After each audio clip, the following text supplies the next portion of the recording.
This is Mystery Port Chronicles. I am Nathaniel Aldridge, a man who watches, listens, and writes down the truth. Here, in the fog and lamplight of the harbor, every detail speaks. Evelyn Hart records the case files. I follow the clues.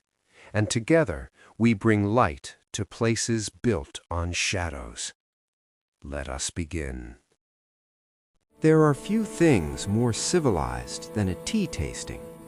The delicate porcelain, the ritual of preparation, the quiet conversation among merchants and connoisseurs, which is why murder feels so obscene in such a setting. It was a Thursday afternoon when Lord Edmund Cartwright invited 6 guests to his warehouse at the port, a grand space filled with crates of exotic teas from India, Ceylon, and China. The event was simple: taste the newest shipment, discuss quality, arrange purchase orders. By 3:15, Lord Cartwright was dead. Evelyn and I arrived within the hour, summoned by a frantic message from the port physician. The warehouse still smelled of bergamot and jasmine when we entered. 6 people sat frozen in their chairs, their faces pale with shock. 7 teacups sat on the table. 1 was overturned. Lord Cartwright lay slumped in his chair, his face twisted in the unmistakable rictus of poison. The port physician, Dr. Margaret Bellamy, met us at the entrance. "Mr. Aldridge," she said quietly, "this was no accident." "How long?" I asked. "Death occurred within minutes of ingestion. The symptoms: convulsions, paralysis, respiratory failure." "What poison?" "Based on the presentation, I believe it's aconite, wolfsbane, extremely rare, imported from India." Evelyn wrote quickly.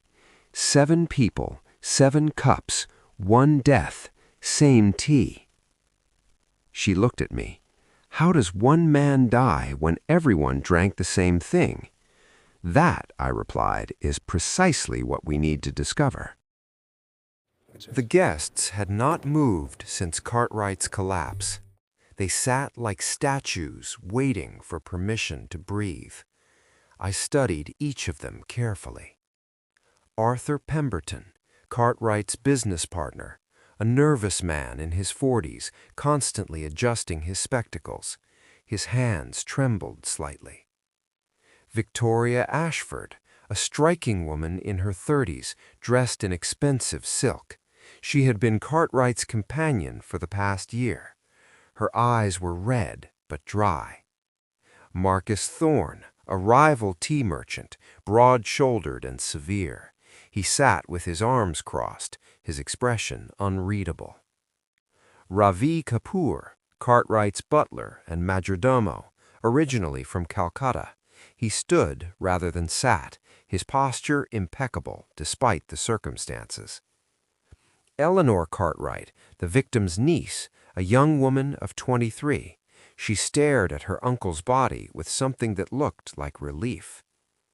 Reverend Thomas Whitfield, a portly clergyman who had blessed the shipment that morning. He clutched a prayer book, his lips moving silently. "Ladies and gentlemen," I said, "I understand this is difficult, but I need each of you to tell me exactly what happened." Arthur Pemberton spoke first, his voice shaking. We all drank from the same pot, the same tea. Edmund poured it himself." "Did anyone else touch the teapot?" Evelyn asked. Silence.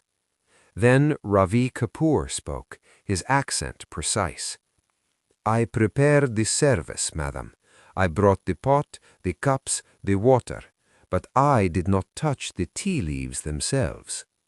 "Who did?" I asked. "Lord Cartwright," Victoria Ashford said softly. "He always insisted on preparing his own tea, said it was the only way to truly appreciate the quality." Marcus Thorne leaned forward. "Which means if there was poison in the tea, we'd all be dead. He was right, which meant the poison wasn't in the tea. I examined the teacups one by one.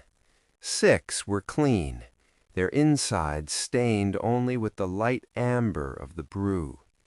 The 7th, Cartwright's cup, was overturned, its contents spilled across the tablecloth. But there was something else. I held the cup to the light. Along the inside rim, barely visible, was a faint crystalline residue. "Dr. Bellamy," I called, "come look at this." She peered at the cup through a magnifying lens. "Good Lord," she whispered, "that's the poison, applied directly to the cup's rim." "Which means," Evelyn said, "someone poisoned his cup specifically before the tea was poured." I looked at the 6 remaining guests. Who handled the cups before the tasting? Ravi Kapoor stepped forward. "I arranged them on the table myself, sir. Each cup was clean when I placed it." "And after you arranged them?" His eyes flickered. "Perhaps 5 minutes." 5 minutes. Enough time for someone to apply poison to a single cup. But which of the 6 had both the opportunity and the motive? Arthur Pemberton's hands would not stop shaking. Evelyn and I interviewed him in a small office adjacent to the warehouse, away from the others. "Mr. Pemberton," I said gently, "how long have you been in business with Lord Cartwright?" 12 years, he said. "We built this company together." "And how was business?" His eyes dropped. "Profitable. Very profitable." "Then why," I asked, "are you 3 months behind on your personal debts?" He flinched. "How did you—" "I checked the ledgers while we waited for the physician. Your signature on several promissory notes, all overdue." Pemberton's face crumbled. I made some poor investments. Edmund didn't know. He would have been furious." "Furious enough to dissolve the partnership?" Evelyn asked. "I don't know. Perhaps." "And if he died," I continued, "as his partner, you would inherit his share of the business." Pemberton looked up, horror dawning. "You think I killed him? For money?" "Did you?" "No, I swear it. Edmund was my friend." "Friends don't keep devastating secrets," I said. "But guilty men rarely weep so freely."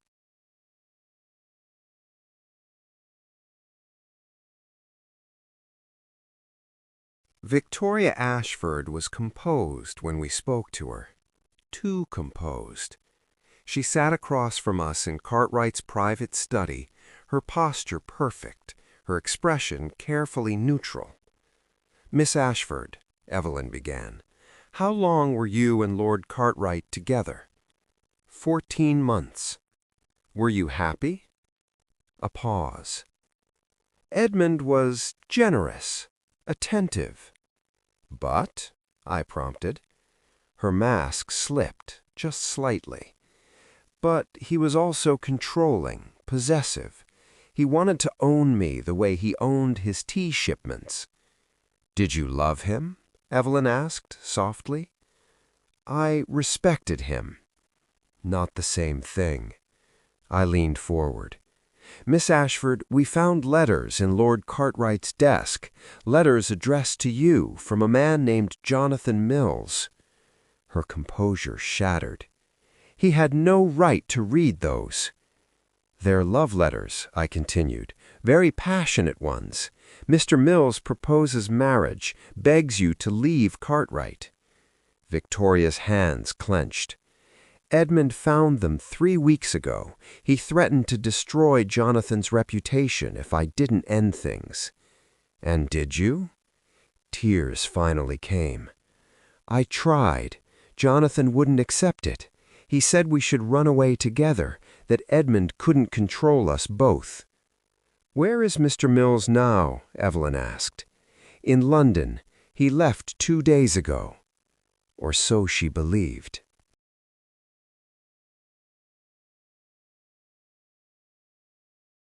Marcus Thorne did not pretend to mourn. "I won't lie to you, Mr. Aldridge," he said bluntly. "I hated Edmund Cartwright." We stood in the main warehouse, surrounded by crates stamped with both men's company seals.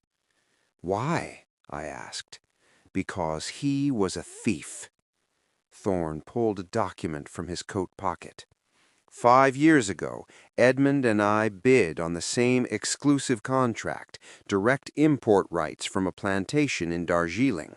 I had the relationship, I had the lower price. "But Cartwright won," Evelyn said, "by bribing the plantation owner. I have proof, letters, bank transfers." He thrust the papers at me. "I've spent 5 years trying to recover from that loss. My business is barely surviving, while Edmund grew fat on stolen profits." "So you decided to poison him," I suggested. He laughed bitterly. "If I wanted him dead, I would have challenged him to a duel, not slipped poison into his tea like a coward." "Then why attend this tasting?" Evelyn asked. "Because he invited me, said he wanted to bury old grudges. I came to see what game he was playing." His honesty was almost refreshing. But honest men can still be murderers.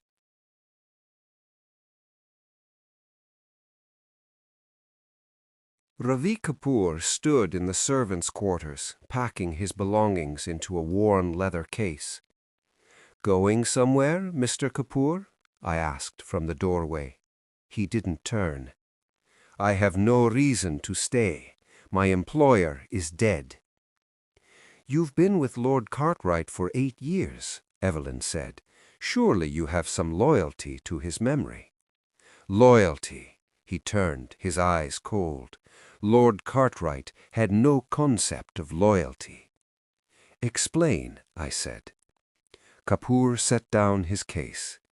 "I came to England with my wife and daughter. Edmund promised us a future, a home, citizenship." "And?" "My wife died last year from cholera. Edmund refused to pay for proper medical care, said servants should manage their own affairs." His voice remained steady, but his hands shook. "My daughter works in a factory now. She is 13 years old. Edmund could have helped her, educated her. Instead, he offered her a position as a scullery maid." "That must have made you very angry," Evelyn said gently. "Anger is useless against men like Edmund Cartwright. They are protected by wealth and position." "Unless," I said, "someone finds a way past those protections." Kapoor met my eyes. "If you believe I killed him, prove it."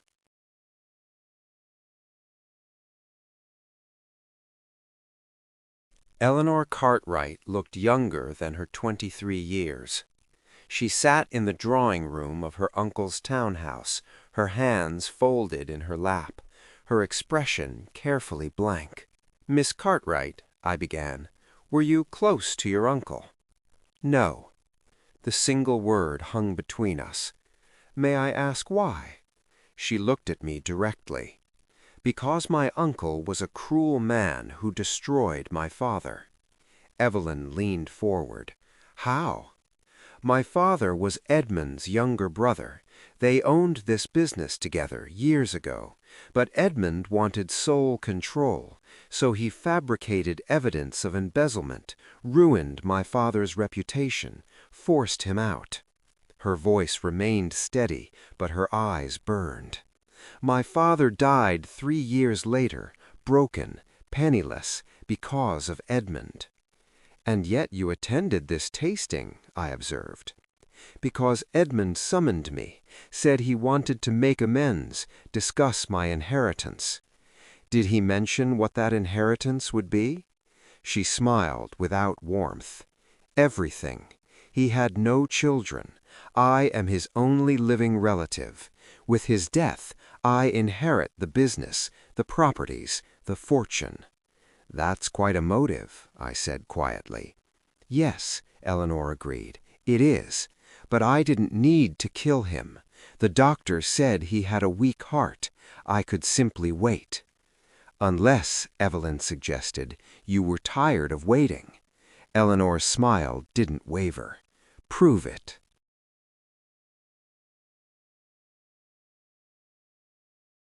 We found Reverend Whitfield in the warehouse chapel, a small room Cartwright had built for blessing shipments. He knelt before the altar, praying. "Reverend," I said, "we need to speak with you." He rose slowly, his face haggard. "I've been expecting you." "Why?" Evelyn asked. "Because I know what you've discovered. The poison, the cup, the motive." I waited. He drew a deep breath. 20 years ago, Edmund Cartwright came to my parish, a young man, ambitious, already wealthy. He sought my counsel. About what? About his conscience. He had done something terrible to acquire his first fortune, ruined a man, destroyed a family. Eleanor's father. He wanted absolution, Whitfield continued, but he refused to make restitution, said the past was past. "And you gave him absolution anyway?" I said. "Yes, God forgive me, I did." His voice broke. "And then, 2 months ago, that ruined man's daughter came to me, Eleanor. She told me everything, begged me to help her seek justice." Evelyn's eyes widened. "You worked together?" "No," Whitfield said desperately. "I refused to help her harm Edmund, but I did tell her about the poison." "What poison?" "Years ago, a missionary gave me a vial of aconite, said it was used in India for wolf hunting. I kept it as a curiosity, showed it to Eleanor when she asked about deadly substances." He collapsed onto a pew. 3 days ago, I discovered the vial was missing. I knew then what she intended, but I said nothing." "That makes you complicit," I said. "I know, but I couldn't betray her trust. Her father was a good man. Edmund destroyed him." He looked up, tears streaming. "So I came to the tasting, hoping to prevent it, but I was too late." The pieces were all present. 6 suspects, 1 poison, multiple motives. But only one person had both the knowledge and the opportunity. I returned to the warehouse table, studying the arrangement of cups.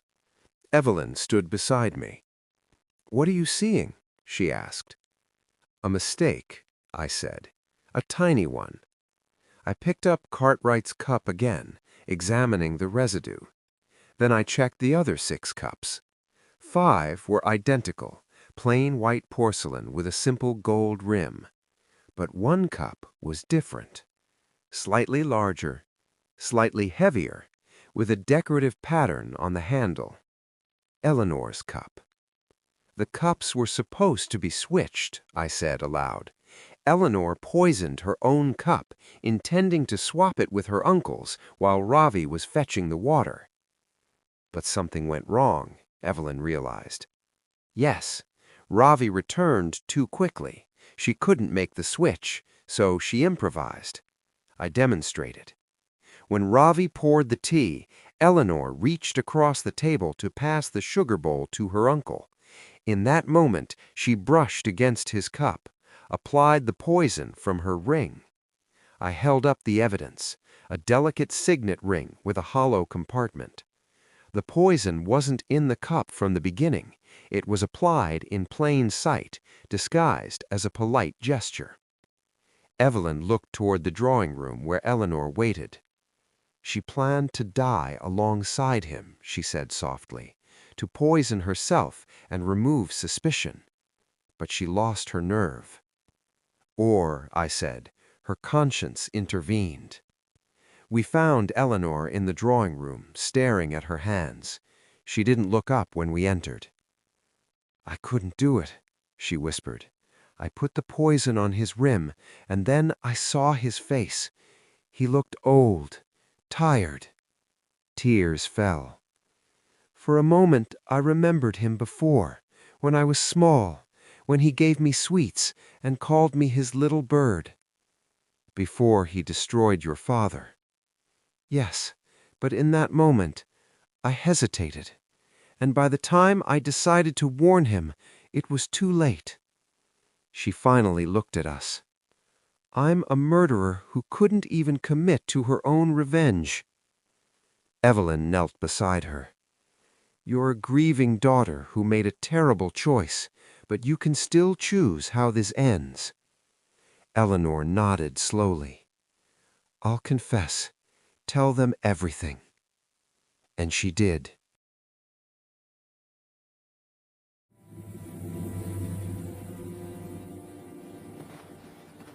Morning broke slowly over the harbor, washing the port in pale gold, the kind of light that reveals everything, forgives nothing. Here's what followed. Eleanor Cartwright, confessed to murder, sentenced to 20 years with possibility of parole, used her inheritance to establish a fund for wrongly accused individuals. Reverend Thomas Whitfield, resigned from his position, now works with prison ministries seeking redemption through service. Arthur Pemberton cleared his debts using his inherited share of the business, renamed the company in honor of Eleanor's father. Victoria Ashford reunited with Jonathan Mills. They married quietly and moved to the countryside. Marcus Thorne received a formal apology and compensation from Pemberton. His business has begun to recover.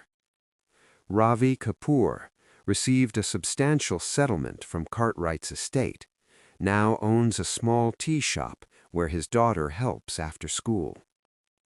On the pier, Evelyn closed her notebook. "Another case finished," she said softly.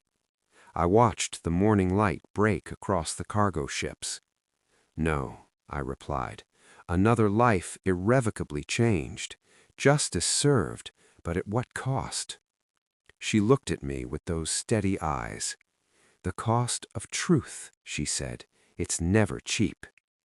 "But always necessary," I answered. As we walked back toward our small office near the docks, Evelyn penned the final line.